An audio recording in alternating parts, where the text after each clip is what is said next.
Yo, what's going on guys, it's Rez. In this video, I want to go over a Clawbringer build and just kind of talk about how Clawbringer is a lot better than what a lot of people make it out to be. I know a lot of you guys already have jumped on the Clawbringer train, but I know a lot of people also think that the Clawbringer is really bad and just not as good as some other classes. And I want to show in this video that you can actually do some crazy things with this and take it into Chaos 20 or in game. Now, I do want to say that this is not a full perfect itemized build. This is just kind of showing you guys everything that you can do with it, but I am going to still post the save file for it if you guys would like to download it. The save file will be in my Discord, and the link for Discord will be in the description. Also, I'm doing a Wonderlands treasure trove giveaway over my Twitter account. I will link the giveaway in the description as well. If you guys like to enter, just subscribe to the channel and follow everything that the tweet says, and you'll be entered. And finally, I am on the road to 15,000 subs, so if you download the build, enjoy the video, and you find yourself coming back, consider subscribing and dropping a like. It really helps me and our community grow, and I truly appreciate it. But all right, jumping right into this, we do have our Clawbringer, and I am pairing it with the spell shot because that was just my main class I chose.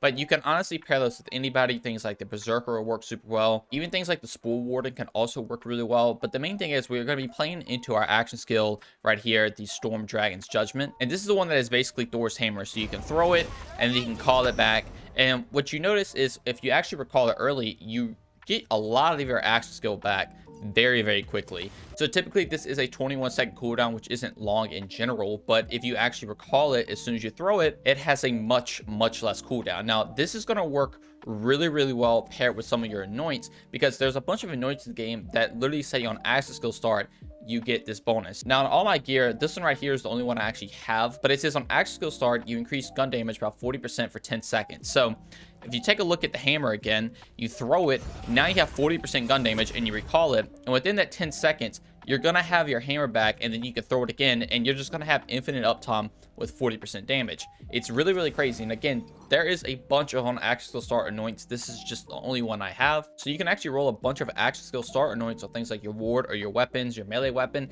and you're going to be able to do some crazy benefits literally 24/7, because the cooldown on this is crazy good, and you could just literally keep going back and forth and reprocking all your anoints. Now, weapons to pair with this are obviously things like a liquid cooling. I really like this nightshade as well.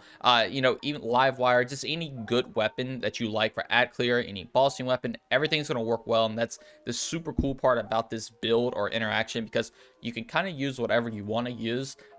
Obviously, if the weapon's good and you enjoy it, you can just throw it in this build and you're going to be doing a lot of damage with it. Now, I know that this playstyle is anoint heavy, and rerolling anoints can be a pain, but this is a crazy good way to make the Clawbringer extremely viable, because you can get that axe skill back really quick. So that's kind of one way how you can make the Clawbringer good. Obviously, if you spec into the companion, you could probably also do some crazy things as well, but if you really want to focus on gun damage, be sure to equip this action skill and just have a bunch of on action skill start anoints, and you're gonna be able to do some crazy things. Now, if you want to learn more about the build that I'm using, that's what I'm going to start now. And again, this is paired with the spell shot, but a bunch of my weapons just have on spell cast I get certain bonuses. So on this one, on spell cast I get fire damage, on spell cast I get elemental damage, on spell cast I get more frost damage, and then obviously on axial start I get 40% gun damage. So now every time I cast a spell, I'm getting all these other elemental damage bonuses. And then on my nightshade I have, after getting a spell kill, increase your damage for your next critical hit. This is literally doing nothing for me. I would highly recommend rerolling this. I still need to get a better one, but I have reached the max limit of rerolling this, so I'm stuck with this right now. But again, definitely just get something on axial start, or if you want to play this specific build,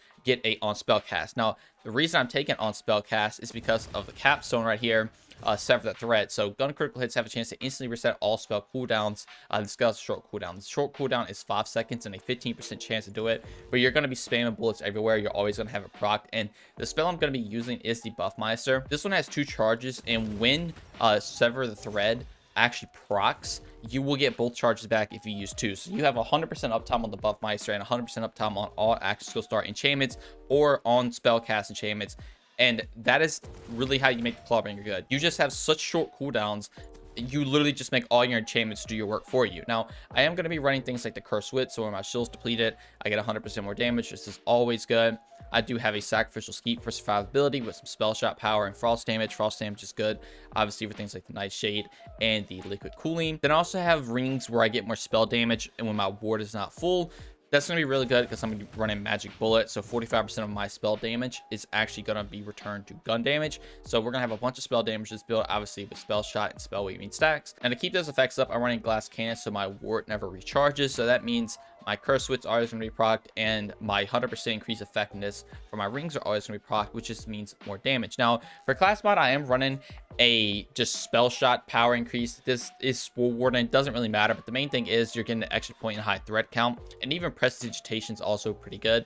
But I also have increased fire damage by 10% for each enemy hit for a brief period of time, and this effect can stack up to 10 times.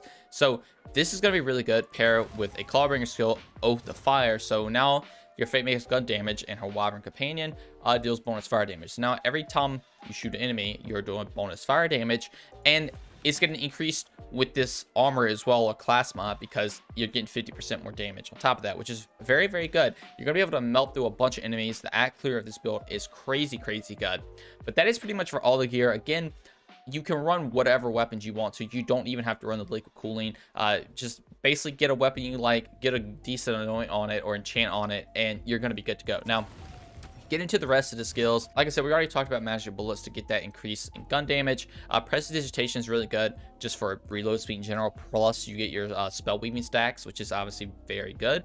Now also have just warming up, so every stack of spell weaving I'm getting more fire rate to make, you know, all my guns just shoot faster. Now I am running Font of Mana because I had some points left over and I need to get down towards the bottom.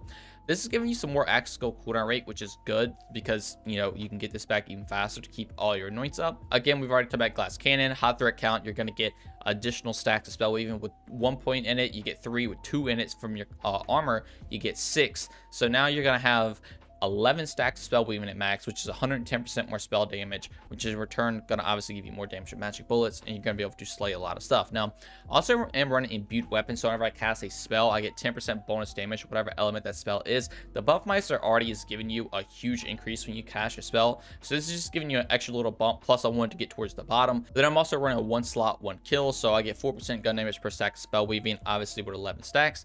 That is 44% extra damage, which is crazy good. Then we already went over 7th thread, so you can keep your Buffmeister up 100% and all your enchants up 100%. Now, in the Clawbringer, Oath of Fire to get that bonus damage. Now, I'm also running Dragon Ores, so you basically have an ore that increases your elemental damage by 20%.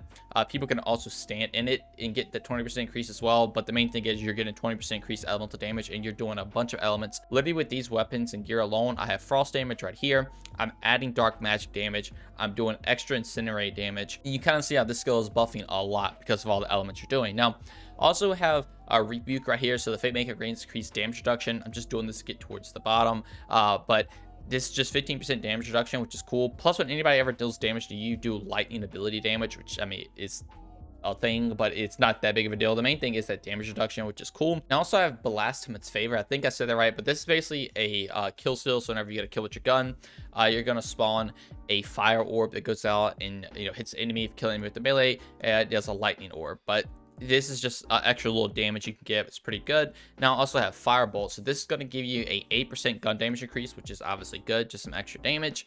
But then the Wyvern Companion will occasionally shoot some Firebolts. The Wyvern doesn't do too much of this build. You're mainly just, you know, using this for some extra gun damage. Now, Storm Breath, again, it buffs your Wyvern up a little bit, but you're not really focused on the Wyvern with this build. The main thing is you get damage reduction. So 12% right here and then 15% up here.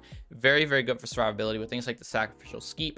You're going to be very, very tanky. And as you see, it's going to be very easy to keep all your spells and chants and everything like that up due to the fact that you're pretty much going to have unlimited spells and your action skill is going to be cooling down very, very quickly. Now, I am also running max strength, max dexterity, and I put a little in constitution. Pretty much always running max strength, max dexterity. And if you want to know, I did take Village Idiot when I started the game just to get even more strength because I wanted as much crit damage as possible. That's pretty much the build. That's pretty much a way you can play Clawbringer to make them good. I do want to actually try to make a full-on Wyvern build and make the Wyvern do as much damage as possible. I think that would be very, very cool. But as for now, this is a very, very effective way to play Clawbringer. Pair this with things like Berserker, Spore Warden. Obviously, you have to change the skills up a little bit and some gear. But if you want to play Spell Shot, this is 100% the gear I would recommend. And again, I will have this in my Discord if you guys would like to download it. Anyway, that is going to do all for me. Let me know what you guys think about this build, if you would change anything about it. But thank you all so much for watching, and I'll see you in the next one. Peace.